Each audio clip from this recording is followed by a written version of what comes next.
बिस्मिल्लाहिर्रहमानिर्रहीम। अस्सलामु अलैकुम वरहमतुल्लाहि वबरकातुहू। नाज़रीन इकराम, जब अल्लाह ताला ने मुसलमानों को एक शानदार फ़तह नसीब फरमाई बदर में, तो उसके बाद जो पूरा मक्का था वो गुस्से से और जो है वो दुख की कैफ़ियत में मुब्तला था। और ऐसे में मक्का के दो नौजवानों ने फ़ैसला किया कि माज़अल्लाह नबी करीम सल्लल्लाहु अलैहि वसल्लम को जो है वो ख़त्म कर दिया जाए, आपकी ज़ात का ख़ात्मा कर दिया जाए। और इसमें पेश था उमैर बिन वहब। दरअसल उमैर बिन वहब की मुलाकात हुई सफ़वान बिन उमैया के साथ। तो उमैर कहने लगा कि यार सूरत हाल ये है कि बदर में शिकस्त के बाद अब हमारी ज़िंदगी में तो कोई रमक, कोई खुशी और कोई रंग बाकी नहीं रहा। तो जो है सफ़वान ने उससे कहा, और उमैर कहने लगा कि अगर मेरे ऊपर कर्ज़ ना होता तो मैं जो है वो अपने अहल व इयाल को छोड़ के जो है मदीना जाता और नबी करीम अलैहिस्सलातु वस्सलाम को माज़अल्लाह जो है वो कत्ल कर देता। तो सफ़वान उससे कहने लगा कि तुम मदीना जाओ, तुम्हारे जो अहल व इयाल हैं और तुम्हारा जो कर्ज़ है उसकी ज़िम्मेदारी मेरे ऊपर है। तो ऐसे में उमैर बिन वहब ने अपनी तलवार ली, उसको जहर आलूद किया और मदीना रवाना हो गया। जब वो अपनी ऊँटनी को बिठा रहा था मस्जिद नबवी के बाहर, तो हज़रत उमर फ़ारूक रज़ी अल्लाह अन्हु ने उसको पकड़ के गिरफ़्तार कर लिया और गिरफ़्तार करके उसकी तलवार उसकी गर्दन में हमाइल किए अल्लाह के नबी अलैहिस्सलातु वस्सलाम के पास ले गए। अल्लाह के नबी अलैहिस्सलातु वस्सलाम ने उससे पूछा कि उमैर तुम क्यों आए हो? तो कहने लगा कि अल्लाह के रसूल, मैं अपने बेटे की खातिर आपसे बातचीत के लिए यहाँ आया हूँ। असल में उसका बेटा वहब बिन उमैर अल्लाह के नबी अलैहिस्सलातु वस्सलाम की कैद में था और बदर के कैदियों में शरीक था। तो अल्लाह के नबी अलैहिस्सलातु वस्सलाम ने फरमाया कि फिर तुम्हारे पास ये नंगी तलवार क्यों है? तो कहने लगा कि इन तलवारों ने हमें बदर में क्या फ़ायदा पहुँचाया, ये तो बिल्कुल बेकार रहीं, बेफ़ायदा रहीं। तो अल्लाह के नबी अलैहिस्सलातु वस्सलाम ने फरमाया कि तुम सच सच बताओ कि तुम क्यों आए हो? तो कहने लगा कि अल्लाह के रसूल, मैं अपने बेटे के हवाले से आपसे बातचीत करने के लिए आया हूँ। तो अल्लाह के नबी अलैहिस्सलातु वस्सलाम ने फरमाया, नहीं, तुम झूठ बोल रहे हो, बल्कि तुम्हारी मुलाकात हुई सफ़वान बिन उमैया के साथ, और हतीम में बैठ के तुमने मुझे मारने के लिए मेरे ख़िलाफ़ जो है वो एक साजिश बुनी। तो उमैर फ़ौरन कहने लगा कि ए अल्लाह के रसूल सल्लल्लाहु अलैहि वसल्लम, जब मैं और सफ़वान हतीम में ये साजिश बुन रहे थे, ये बात कर रहे थे, तो उस वक्त हमारे दोनों के दरमियान तीसरा और कोई शख्स नहीं था।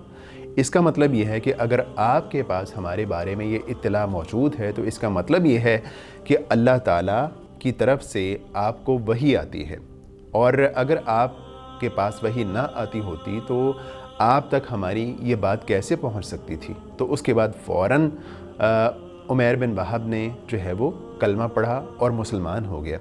तो अल्लाह के नबी अलैहिस्सलातु वस्सलाम ने उसके बाद सहाबा किराम से फरमाया कि अपने इस साथी को दीन सिखाओ।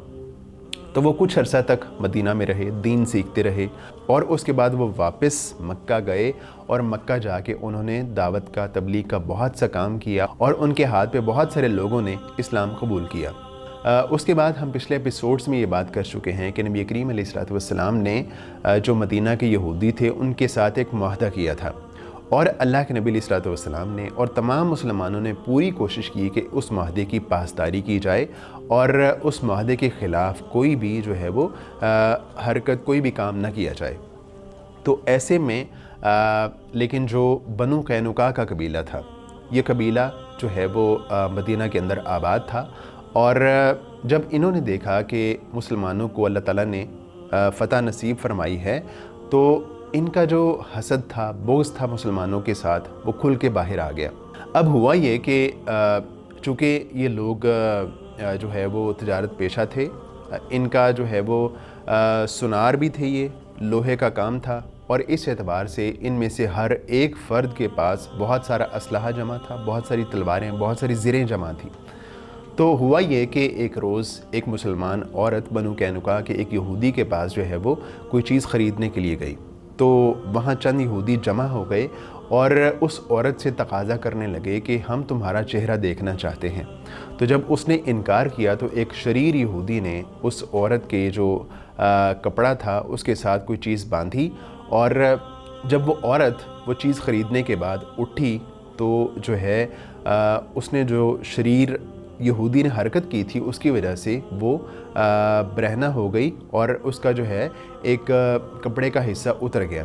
تو ایسے میں اس عورت نے جو ہے وہ اپنی مظلومیت کی آواز بلند کی، تو ایک مسلمان آیا اور اس نے اس یہودی کو قتل کر دیا۔